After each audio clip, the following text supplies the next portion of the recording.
Welcome to the Bleep Bulimia podcast with guest Dr. Foojan Zeine, psychotherapist, radio podcast host, international speaker, and author. Hi, everyone. I am Lorianne. I am the host of Bleep Bulimia, and I am so pleased today to have Dr. Foojan Zeine. I have met her before in a previous podcast, and I was so impressed with what she had to share that I thought that my listeners should hear this too on this podcast. Dr. Foojan is a psychotherapist, radio podcast host, international speaker, and author. And thank you so much for being here with me today. It's such a joy to be with you and with everyone who's with us.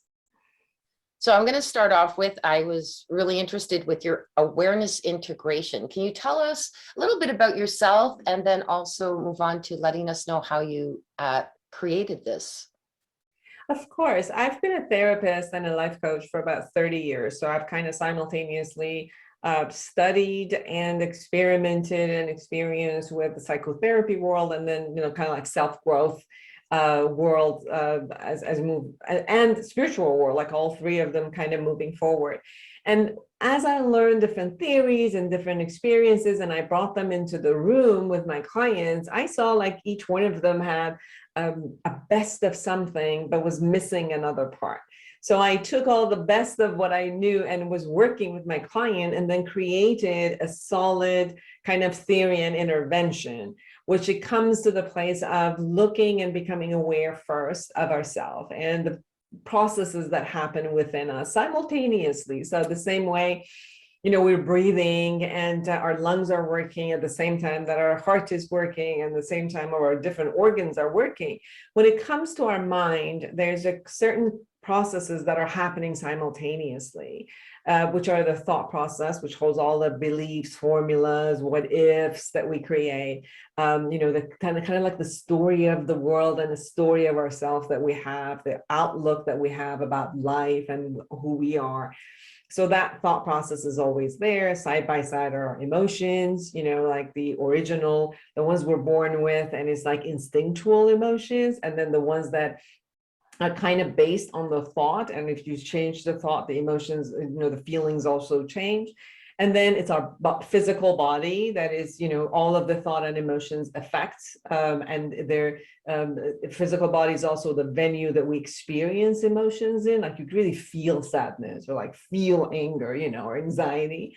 And then the behavior, which is our conversations, the way we talk, the way we hold our body, the things, the actions we do, and then the impact, what the way that we think and feel and behave creates some sort of an impact in the world and in our relationships, in our intimate relationships, in our relationships with our own body, in relationships with work, with money, with our children, any area of life.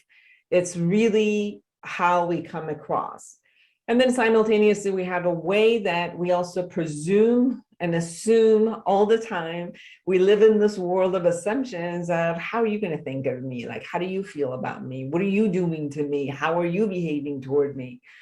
And then the third section is I take myself everywhere, right? So regardless of what you think of me or what I think of you, there's always a way that I think of myself, right? I can be beside you and say, Lori likes me, but I just don't like myself. Oh, Lori looking at me like this way. Oh, might be that she doesn't hate, but she hates me. But yeah, but I don't care. I look beautiful. So it really depends. Like sometimes we gravitate, and it's kind of like everything that the world thinks of us or we assume is similar than what we think of ourselves, and sometimes it's very different. So we're constantly taking ourselves and we punish ourselves and destroy ourselves and all of that. And I think that's also very relevant to our topic, because bulimia is one of those things which it kind of takes all of those in a sense, where, we're trying to control and we're trying to have pleasure, but we're doing it, and then we get hooked on that concept, but we're trying to release anxiety, and then the releasing of the anxiety allows the purge to happen, and then when the purge happens, we kind of get hooked to the kind of like the euphoria of it, and then we crave it again, and then we want to do it again, and then yet we're destroying ourselves. So you could see that there's also this concept of, oh, I want to take care of myself, but then I punish myself through the taking care of, and constantly happening. So you can see how much dilemma our different parts are having with ourselves, and then what kind of an impact it has in our life.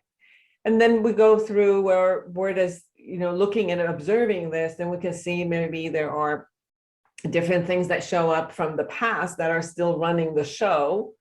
So especially with, my clients that I work with bulimia, usually they come from a past of, a controlling mother or father, or somebody that the anxiety, the attachments were not there. The anxiety was always there about, whether they could be safe or not safe, they would get scolded or not, could they be seen or not, am I ugly or not? So it was more like, the anxiety that is always there came from how we were grown, and maybe some of those traumas were there, and whether people were abused physically, sexually, it kind of continues to come with us. And then if we don't clean them up, if we don't take care of those traumas, our system adapts one way or another, but sometimes our adaptations are not very healthy for us. They'll cover one aspect, but they're not necessarily being healthy in all aspects. So then we try to clean that up. And with the awareness and that, then we come back and intend, create intentions from a healthy place, see what we have skills, see what we don't, and then create goals in that area. For example, when it comes to our body, come to terms with what is it that I want? What is it that I can think about as healthy? What is it that I can learn as releasing emotions, and, be clear with myself? What is it that when I think that I deserve, to deserve something great about my body and who I am versus deserve to punish myself? So we go through all of that and create intentionality of healthy systems, set the goals, and then create systems in our calendar of action plans, which guides us toward that, structures and action plans, and then feedback, like having friends and family and people who can support us and bring us, closer to our goals. So in a nutshell, that's awareness integration. That's beautiful. And there's a lot of things that you spoke to that. So like there's the fight or flight. And I think that bulimia is actually the flight. You're flying to your food because, you're not fighting. This is not a fight. This is a flight. And the other things that you spoke to is how people see you, but you're taking yourself everywhere. And if you don't deal with those issues, those triggers is what they call it. And when we're talking about bulimia, a lot of people go, well, I have trigger foods. No, you have trigger emotions that are related to foods. And we were joking around with one of my podcasts saying, I said, when I was angry, I wanted chips, crunch, crunch, crunch. When I was sad, I wanted ice cream. It's soft. And they were literally relational to my frame of mind of what I was going through. But the point is that it was something underlying there. And even as far as 3 years into my recovery, I had a trigger that I realized that was very clear. I wanted to make sure that I helped somebody in their work, and I took on extra after work. And all of a sudden, I wanted to eat while I was doing the work because I didn't want to let the person down. And I hated what I was doing, but I didn't want to let that person down. And I thought, what's the fun thing that you like to do is eat. I stopped myself because at that particular moment, I realized you've taken on too much. And I called the person, I said, I'm sorry. And it wasn't without consequence. Person was not happy with me, but I was happy with me because I stopped that trigger. I realized it was triggering that same feeling I had previously. I'm sure that you're aware of that working with bulimics, those triggers that you really need to learn. What are they? And they're not food triggers. They are mental triggers. Very much, Lori. I work right now with a lot of teenagers, which many people, it starts at the teenage years. Mm-hmm. I actually work with 12-year-old and 13-year-old that are beginning this phase. And as they're beginning, most of these teenagers have high level of anxiety. And teenagers are hard. They're really hard. We have a lot of emotions that we have no idea what to do. They come in extreme and we have no idea what's triggering them. Is something outside triggering us, inside triggering us? It's the years that our brain is trying to kind of like prune itself and then, get back out there and really get, so we feel dumb. Like everything we knew, we don't know. So these transitional stages create a lot of anxiety. And if our, mom and dad and have no clue about these things, it's like the first time we're becoming a teenager and it's the first time they are having a teenager. So it's like nobody knows what's going on. And if they're not a person who are more self-aware or have, kind of like went in and looked at the latest research about a teen brain, everybody's like, what the hell's going on? So what happens most of when I'm working with these teens there's a lot of anxiety and they have no idea what to do. And exactly what you said, sometimes their comfort food and junk food, they'll keep going at it because it just makes them feel good. One, two, peer. I mean, they're hang out together. So when they're hanging out, what do they have? Junk foods. They have like pleasure foods that they're going and having together. So then it becomes about the shame. You have the anxiety and now you have shame on top of that about something that you have, filled yourself up, but you don't feel good. And it's like, well, what do I do? And at that moment, there are different versions of things. One is that your body purges itself and it's like, that's it, I'm not having this, because it could have the food and the alcohol and some of these things, and your body is doing it first for you. And then you're like, oh, great idea. Or a friend tells you, and then you're like, oh, great idea. Or it's just you're so bloated that you come up with the idea that the only way that I can release this at this point is purge. And there are a lot of people who don't purge. It's like they'll eat, and they'll just sit on it, but they'll go through the shame and the depression and all of that on hold. And there are a group which eat, and then like binge eat and then purge. So then what I've noticed is that when the purge happens, sense of relief that happens at that moment, it automatically in the brain, it sets up as, ooh, this is good release. So mine as well. Now it's almost like I can have my cake and eat it too. I can have both. I can go full force on comfort food. All I need to do is a quick fix. This happens. So then it becomes a strategy of almost like having it all. And then your body takes over without now you even doing it purposely. Now you've automated it to do it on its own. So you don't have a time, you don't even need to gag. It will do it for you. Because you've automated your body, like so many other things we automate our body and system. And then obviously it's destructive for every aspect of our body, whether it's our stomach lining or throat or teeth or and not being able to obviously get the nutrients. You don't have food enough in your body long enough for your body to get the nutrient.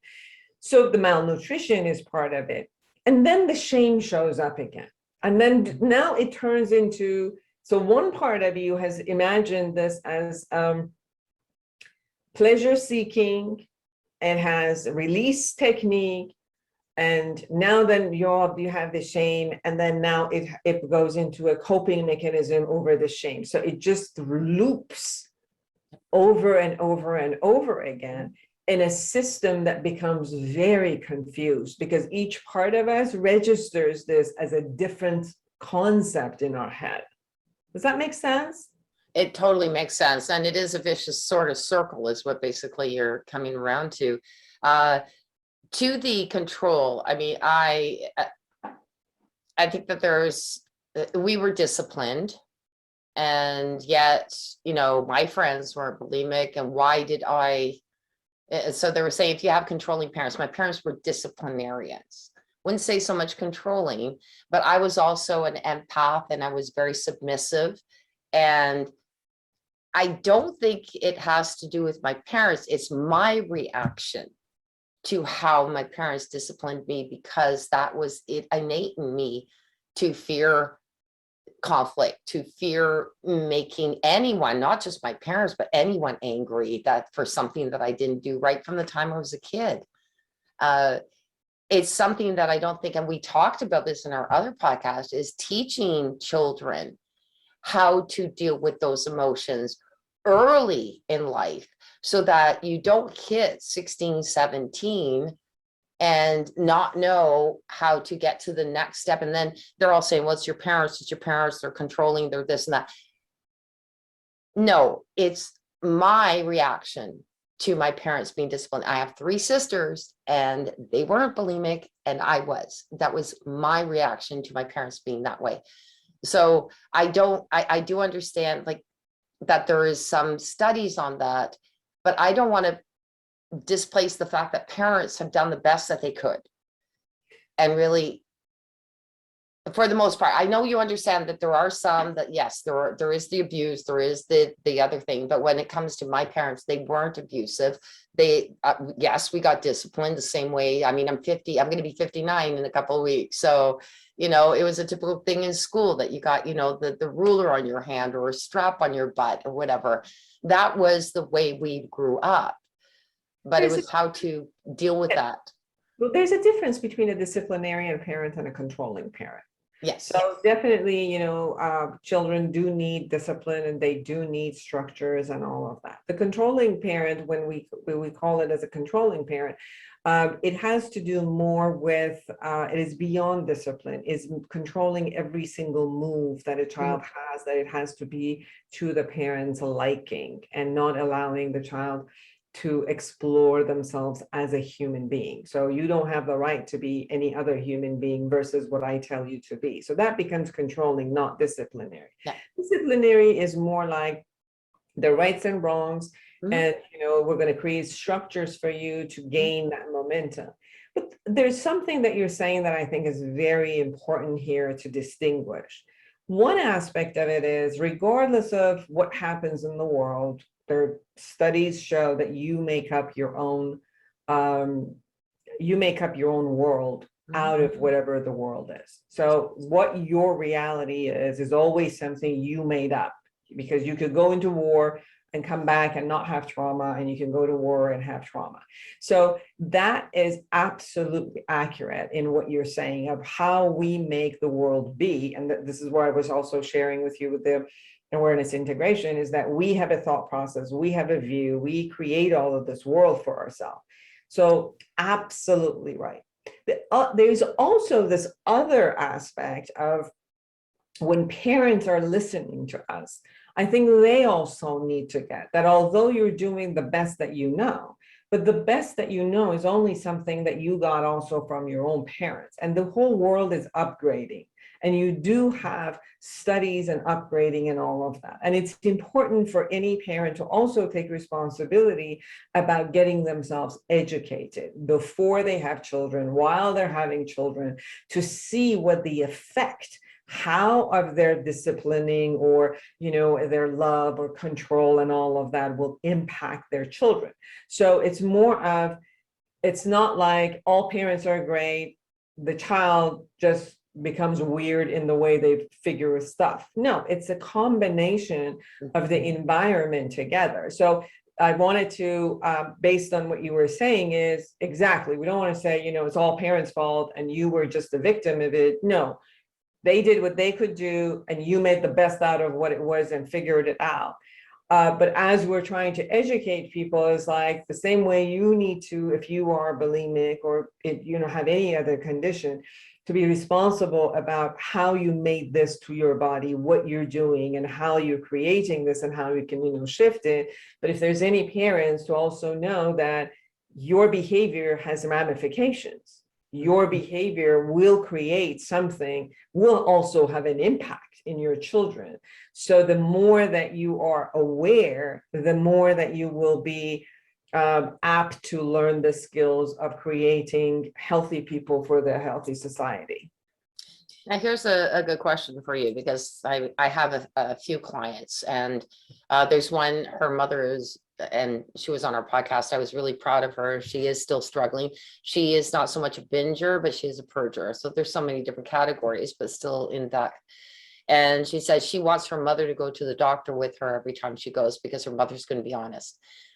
Then there's the other one that I'm dealing with, and she is younger. I usually deal with older ladies too in my clients, but this lady's younger, and how parents react they get so fearful of losing their child when they find out, because they know, what was it? My one psychiatrist said to me, he goes, it's a slow form of suicide, but it's a slow form of suicide.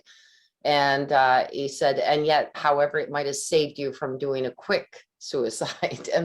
And he said that, and I'm not, I have to say this very clearly, it's not right no matter what, but it was interesting that he said that, because it is a suicide. And then, but how the parents relate to that. Like my parents got really scared, didn't know about it, and they go, eat, eat, eat. And it was like, eat properly, don't go to the bathroom, do it. Like it was more like a command. And this young lady, her mother is just sounds like my mother. It was a command.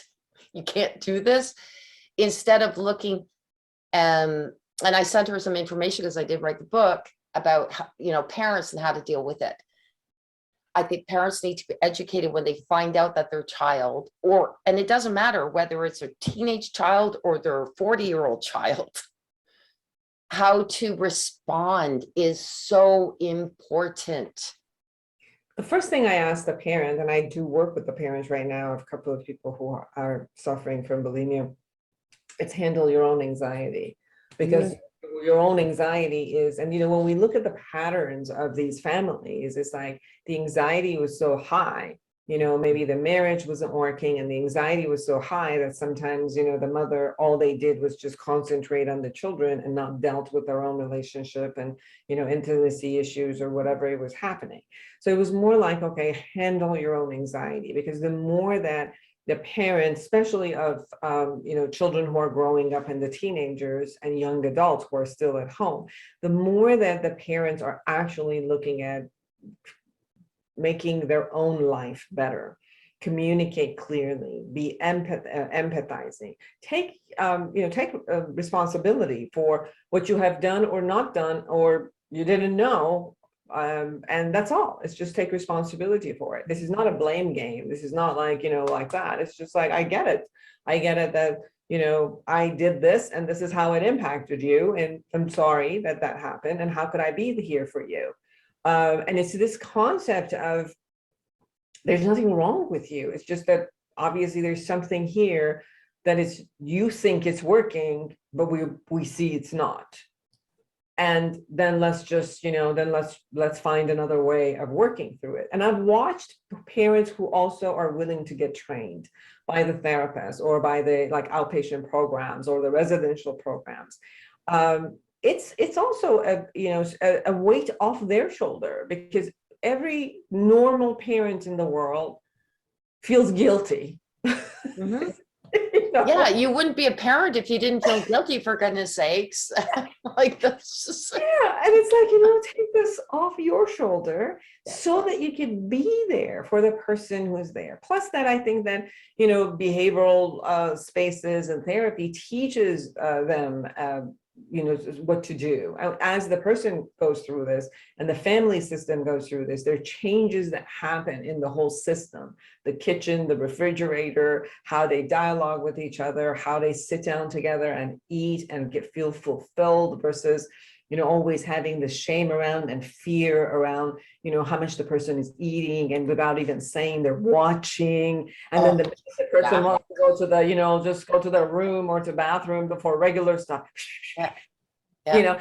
All of this tension is always there. And it's like, it's this dark cloud that is always living in the house. And it's like, let's just open the air and have this be out so that we can just live together and share together and create those kind of comfort and safety and pleasure in so many other ways that the person, they don't have only the purging that, does that for them. And I think that becomes important, as you said, for parents to start being involved in this process.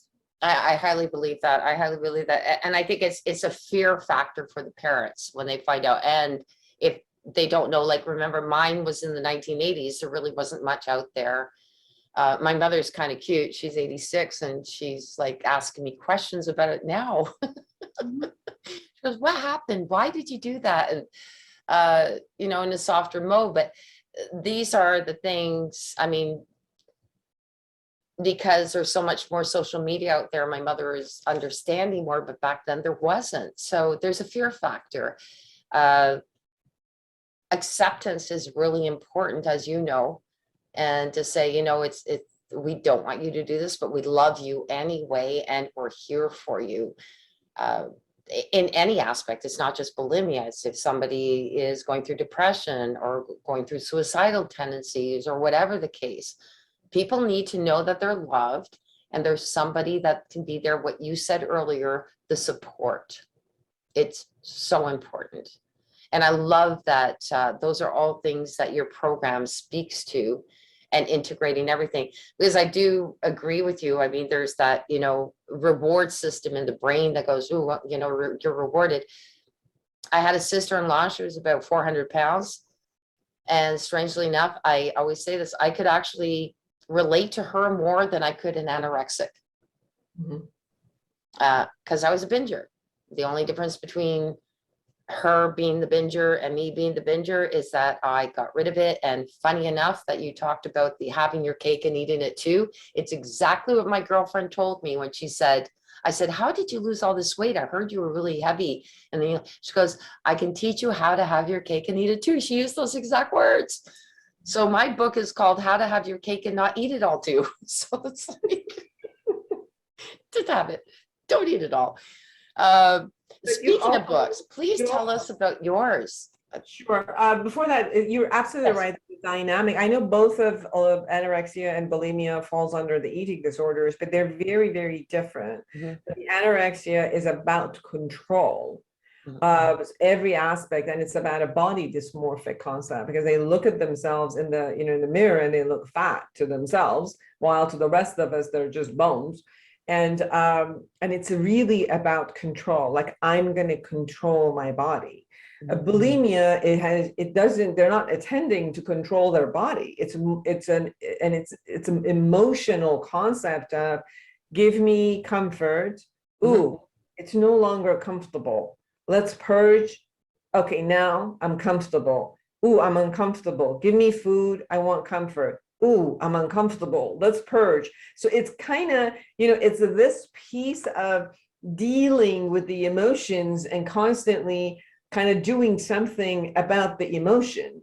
And that's how it kind of like vacillates between one and another. And that's why when we try to work and teach with someone, that they can have other tools in how to handle their emotion. Like, as the emotions comes up, instead of comfort food, they can have breathing exercises, different types of exercises, which becomes first, and not go to this default position of feeding my face. It's no, let's do all of these things in order to release that uncomfortable feeling that shows up, and bring it into a tranquil place, versus having to feed yourself in that. So that's when you learn that, then food becomes food. It doesn't become your emotional savior, so it's like you fire food from your emotional savior, and now it takes its proper food, which is nutrient as a energy source for your body. But we have to first replace it with another agent that we hire, which is releasing emotions, releasing toxic emotions, releasing uncomfortable emotions, and how to bring, comfortable emotions in, and shifting it. So as long as we don't have the skills, you only have the food agent to do this for us. So that's what I wanted to also share based on what you were saying. Thank you so much about the book. Yes, Life Reset. It's the awareness integration path to creating the life you want. And this book, I wrote it as a self-help book, and it goes through exercises in different areas of your life. And it's like, you'll go through this, you learn about it. It has all the exercises, you journal, and all of that. The beauty was that we took this book, the material of this book, and we took it to Cal State Long Beach in 4 of the classes. And again, no therapist, no coach there. People just went through and journaled. And amazingly, we had almost 64% minimization of depression and 40-some% minimization of anxiety. And when those two came down, our self-esteem and self-efficacy went up. So That's how, it's the system of first becoming observant of yourself and watching yourself and what you do in different areas of your life, and then learning how to kind of like come back and clean up, and then intentionally create a system that works for you. It's really, really helping people. So it's one of those things that I think it helps, not only that, you can do this and clear as much as you can, and obviously the areas of the trauma that you can't do it on your own, then you definitely want to get a therapist and a coach. But it has given amazing results, just as a self-help book too. That's beautiful. I really appreciate everything that you're doing. I appreciate you being here and sharing this, because I do believe that it's all encompassing, and there's so much more. It's not just surface. There's so much more with that. And yeah, I mean, to me, being bulimic free was the best thing that ever happened to me. And I'm hoping out there now, there was something I just have to go back to really quickly. You're talking about being with young people and they're going through puberty, so there's emotional changes of it. Well, this is what happens, and I always say this in my podcast because I find it the truth. You hit menopause, it's a reverse puberty. Your emotions are going crazy. You're doing that, and then all of a sudden now, because of social media, they're expecting you to look 20 when you're 40, and or 50. And so there's so much pressure. So there's been a little bit of an increase in the midlife bulimia, not just of women struggling from the time they were 18, which was my case, but starting at 40 because of that pressure. So I'm sure that you'll, anyone here who would like to reach out to Dr. Foojan in your 40s, literally it is, and you've just started, just understand that, it's like a puberty, but I call it reverse puberty, but sort of, so to speak, but it really is a different level of puberty where you're actually reverse puberty. You're going still through amazing emotions. Once you hit your 50s, you're also going through menopause, your body's changing, just like through puberty, your body changes. So women go through that. And yeah, I think that the most important factor is to know that purging is releasing. yes, It's just that it's a releasing that is destructive. The same way, for example, when somebody's angry and their anger comes into their hand and they want to, smash the wall. And I'm like, it's okay that it comes into your hand and you want to smash something, but let's go smash, the pillow. Let's go get a boxing weight thing and, box. Take something, which you could like ice or something and throw. So it's in your hand. The natural piece is trying to get out of your hand. Now, how you choose for this to act as a releasing agent, you could do it in a healthy way or a damaging way. So it's the same thing when it's trying to come out. All it's trying to do is to release. It's just hearing, how else can I release? Yell, take a couple of pillows, put it around your head, yell, scream at the top of your lung, and call someone, sing out loud. You're the best music that you can imagine. Sing. That's still releasing. So it's more like, just listen. Your body needs to purge emotions. That's all. Listen and purge it in a simple way that it works for you versus destroying you. That is beautifully said.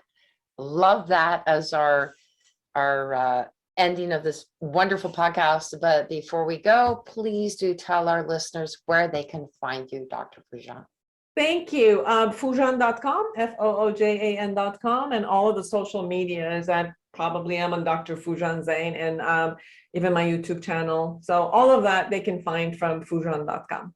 Beautiful.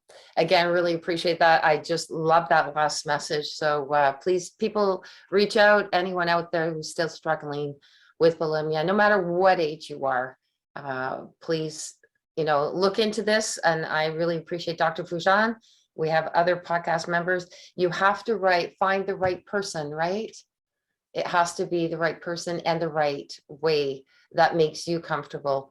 And what you offer, Dr. Foojan, I really appreciative of you doing that. And thanks again. Thank you for sharing, and thank you for creating all these opportunities for us to talk about the most important facts.